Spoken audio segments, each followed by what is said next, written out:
Halo Sobat Mania, kembali lagi di BRC Official. Ada kabar menarik nih mengenai PSM Makassar, belum mendapat perubahan jadwal pertandingan, melawan Persebaya Surabaya.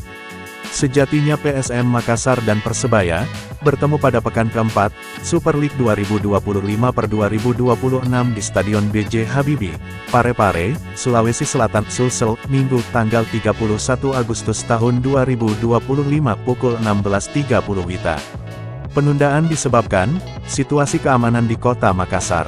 Demonstrasi berujung anarkis, terjadi di ibu kota Provinsi Sulsel, pada Jumat tanggal 29 Agustus tahun 2025 malam. Langkah cepat diambil, dengan menunda duel klasik, PSM Makassar versus Persebaya. Media officer PSM Makassar, Sulaiman Abdul Karim, mengatakan belum ada jadwal pengganti, ditetapkan oleh Indonesia League E-League sebagai operator sepak bola tanah air.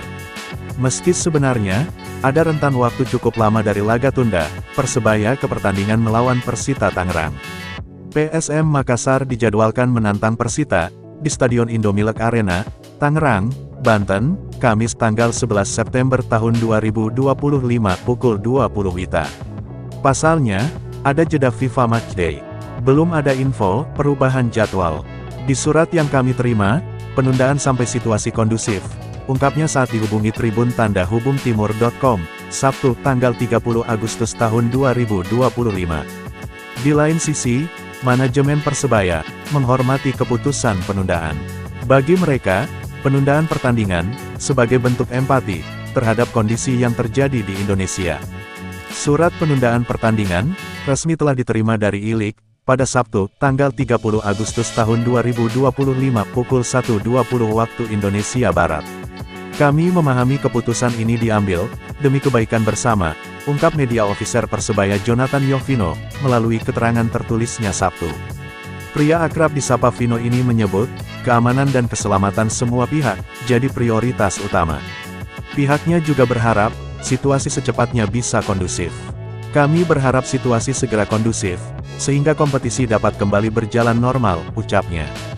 Skuad Bajul Ijo, semestinya bertolak dari Surabaya ke Parepare, pada Sabtu pukul 10.20 waktu Indonesia Barat. Namun, batal seiring penyampaian penundaan pertandingan. Vino mengaku, Persebaya kini menanti jadwal pengganti. Sedangkan persiapan Persebaya, menatap pertandingan selanjutnya segera disampaikan. Jadwal pertandingan pengganti, akan diumumkan sesuai keputusan operator kompetisi. Untuk program tim terkait persiapan laga berikutnya, akan diputuskan dalam waktu dekat oleh tim pelatih, ungkapnya. PSM Makassar dan Persebaya, dalam kondisi berbeda di awal musim Super League. Tim Juku Eja, belum meraih kemenangan sekalipun. Hanya hasil seri diraih 3 kali beruntun. PSM Makassar pun, harus puas di posisi 12 dengan 3 poin. Berbanding terbalik dengan Persebaya, berada di papan atas klasemen. Tim besutan Edu Perez ini, meraih 2 kemenangan beruntun dari 3 laga. Persebaya di peringkat 4, dengan 6 poin. Nah itu dia sobat untuk update kabar hari ini. Bagaimana pendapat kalian sobat? Tulis pendapat kalian ya sobat, dan jangan lupa like, komen dan subscribe.